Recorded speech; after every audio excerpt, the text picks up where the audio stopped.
My name is Amanda Arneal, and today we are looking at the brand new iPad Air, not just to look at it, but to help you pick which iPad is perfect for you. Do you need the Pro? Should you go for the base model? What about the Air? There are so many out there. How do you know what to choose? That's what we're going to be talking about in today's video. Now, I need to tell you though that Apple is not paying me at all for what I say in this video. So what actually comes inside the iPad Air box? Of course, there's the iPad, and I have the beautiful blue color to look at here. And one thing I love about the back, this is just a side note, it's something tactile and super lame, but this is this beautiful smooth finish. Your hand flows across it, and as soon as you get to the icon, your hand almost sticks there a little bit. It's gorgeous. But that's just a weird tactile thing. The other things we have are, of course, the little teeny instruction booklet with the USB-C cable. This will allow for faster transfers from other devices and faster charging. So let's talk quickly about the actual iPad Air. Now, there are lots of specs that you can look up about it, you know, CPU, ABC, XYZ, all of those good things. Honestly, those do nothing but confuse me and make me feel like I probably shouldn't even just have an iPad because I don't know what anyone's talking about when they talk about iPads. So let's really take it down to what matters to you. And the best way that we can really do that is by comparing the Air to some of the other models. Here is the range of iPads that I currently have in my possession. Actually, that's a lie. There's one more. Just a sec. I also stole my husband's Pro. I don't know why he has a Pro. He doesn't need it. But focusing on the Air, I am viewing the Air as sort of the 8th gen, and the Pro had a baby and boom, it was the Air. There are some significant differences between these. And while I still have the 2018 Pro, that's because it does everything that I need. The newer Pros are very much pro computing. It's if you are replacing a laptop. It's if you are doing tons of 4K video editing, doing lots of virtual reality type stuff. But what do you use an iPad for? That's what you need to ask yourself when you are deciding which of the iPads is best for you. I was talking with Apple and asked this question: is the 2018 Pro, which doesn't have many of the Pro capabilities that are available now, such as the AR and the 4K video editing and all of that sort of stuff, is that pretty much what the Air is now? And the answer was, yep, that's pretty much what they did. The older Pro, which allowed you to do Procreate, use the Apple Pencil, all of those great things, is now essentially what the Air is, except the Air, of course, has a faster processor, so it's a little bit zippier and snappier than my old 2018. So that's a little bit about what the difference is between the Pro and the Air that's currently available, coming out in just a few days. Let's take a look now at how the Air is different than the 8th gen, because this is also a brand new iPad. So why should you spend a few $100s more on the Air over the 8th gen? Well, they sent me an 8th gen to take a look at a few weeks ago, and honestly, I opened it and thought, really? This is definitely an iPad I would give to my kids. And that's exactly what this one's for. It's a model that, because of the low price point, you could get for a child. Hopefully, you don't need to worry about the screen cracking. One time, it's 100% because the iPad was left on the top of a car, and then the car drove, and the iPad was not strapped in for the journey. So, obviously, it cracked then. But they've kept the display of the 8th generation iPad so that there's a little air pocket in between the screen and all of the good stuff underneath, and that means that it is cheaper to fix. It also means, and I don't know if you can tell from the video, but I can definitely tell sitting here in real life, that there is 100% a difference in the display quality. This one, you feel like there is a piece of glass on top of whatever's underneath making all the magic happen in there. Whereas this one, it's like you're just touching the magic. You don't feel like there's that glass barrier in between. That, for creating, if you're doing lettering or art or anything, will make you feel like it's a more immersive experience being on either the Pro or the Air. While all of these models are able to be used with the Apple Pencil, let's take a look at the different Apple Pencil that you would need to use for the 8th generation versus the Air and the Pro. And I've got them both here. We have the old 1st generation Apple Pencil, and that is still being used with the 8th generation iPad. Now, I have owned a few of these in my lifetime because they never seem to work perfectly. I've had to replace them a few times, whereas my 2nd generation pencil I have had for years and have never had to replace it. It might just be me, but I know that I'm in love with my 2nd gen pencil. Also, because of this. There is a big difference in how these connect, so how it picks up the signal, and also how they charge. With the Apple Pencil, you simply need to attach it to the side of the iPad. It's connected and it's charging. Whereas with the 1st generation, you need to shove it up the bottom. And even just describing how you have to charge it is not great.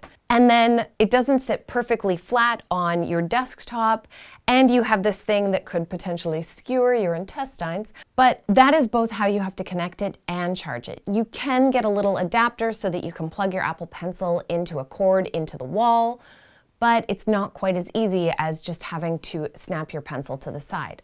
Also, when you're not using the pencil, you're naturally going to magnetically snap it to the side, so it's always going to be charged, which means you never have to do this. That little issue aside, both of them are able to use the Apple Pencil.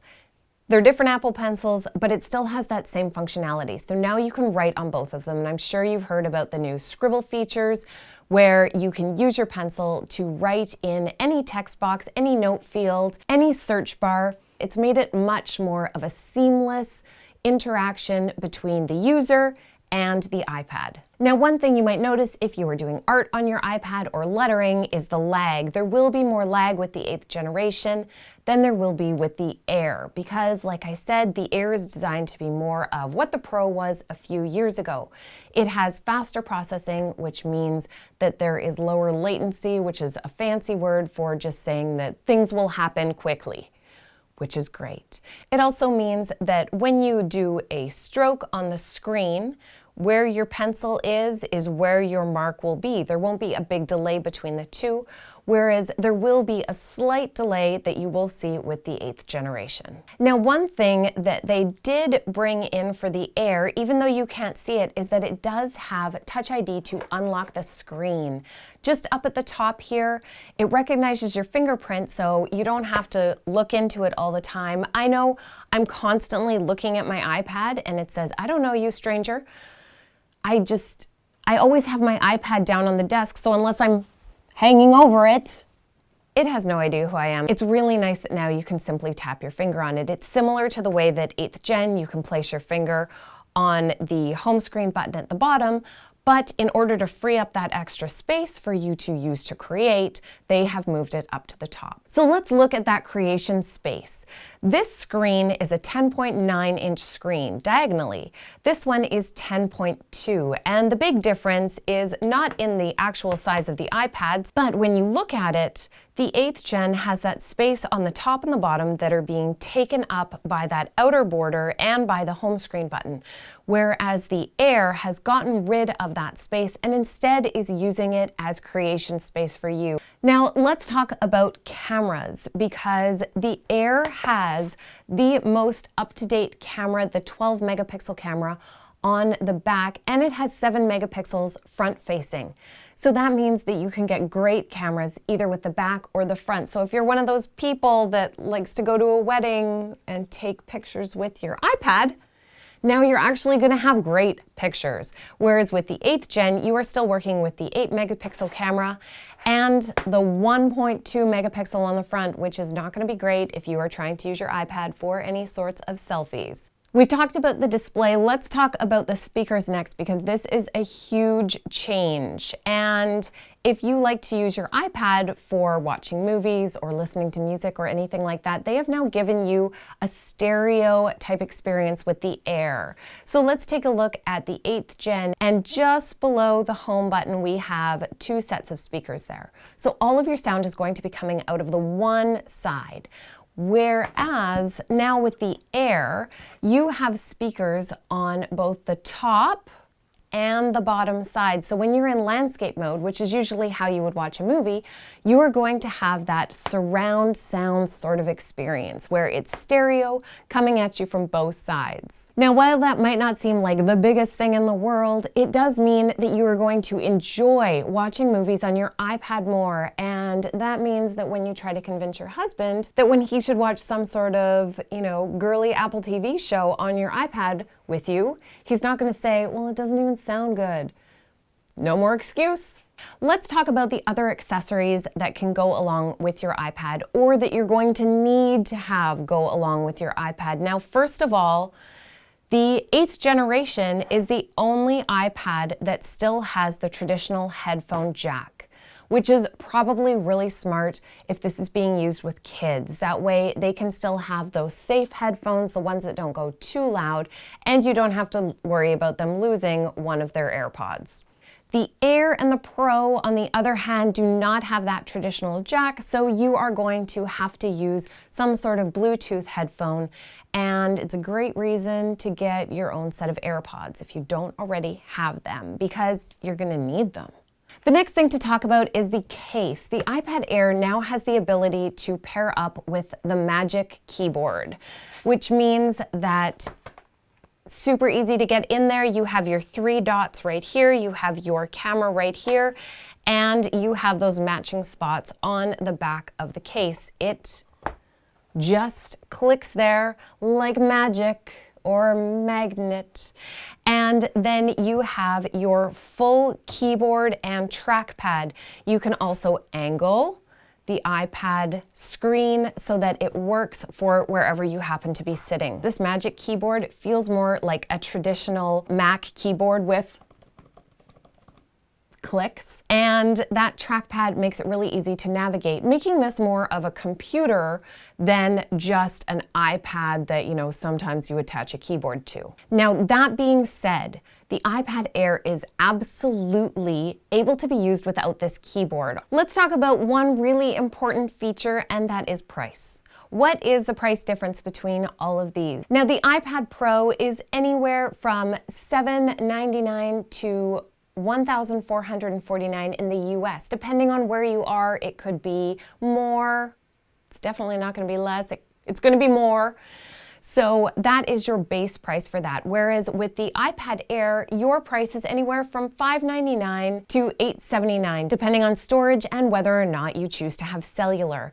And then the 8th generation is their cheapest model, which they've tried to make an entry model so that anyone can have an iPad, and it is $329 to $559. Now, saying that the $329 base model of this does not have enough storage for you to be able to function. I'm just going to throw it out there that if you are looking at getting the 8th generation, you are definitely going to want to upgrade to the 128 gigabytes of storage. 32 is just not enough, and there's nothing in between. Whereas the Air, their base model is 64. And you know what? You can probably function with 64 if you are uploading everything to the cloud.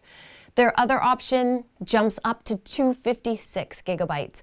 And on my iPad, if I did not have all of the many things downloaded for my children, then I would be using way less than that. And I've been using this for years, and I also do not upload like anything to the cloud. So 256 is more than enough. Don't feel like you need to upgrade to a Pro just to get more storage. Instead, you are going to want to actually invest in some cloud storage and use that if you are ever going above your 256.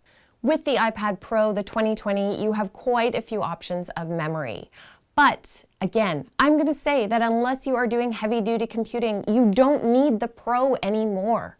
The Pro used to be the only way to be able to get the functionality that the Air now has. It's cheaper, and here's another thing.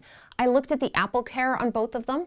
The AppleCare plan on the Air is half or less than half of what it is for the Pro. So that means that your added expense onto your Air for your AppleCare is not nearly as much as it would be for the Pro, which is already more expensive. My last thing, though, that would stop me from getting the Air over the Pro, and that is a very important thing for you to consider, is the screen size.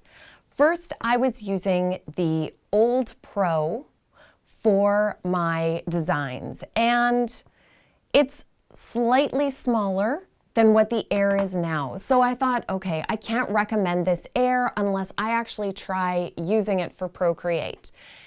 And I wasn't frustrated once. While the difference in screen size from the 8th gen or the very old Pro might not seem like a lot, it's enough. And that's all you need. Sometimes you just need something that's enough. I was able to sit on my couch last night and easily create this Air animation in Procreate. You're able to create beautiful pieces even on this smaller iPad Air, which also has a much smaller price point and a much smaller AppleCare cost. So in summary, I would say that this Air is like the sweet spot. If you're not a wee baby and you are not into doing AR and crazy massive computing, you want to be able to use this to create, to enjoy content, to do video editing, to do all of the basic computing that you probably need, this Air is the way to go. That being said, I highly suggest getting the actual second generation Apple Pencil to go along with it. This is not something you want to aftermarket because these are created to work absolutely seamlessly together, and they do. So this Air, I would say, is hands down the one that I would choose if I was getting a new iPad. It's enough, it's not too much. The Air is the one for you.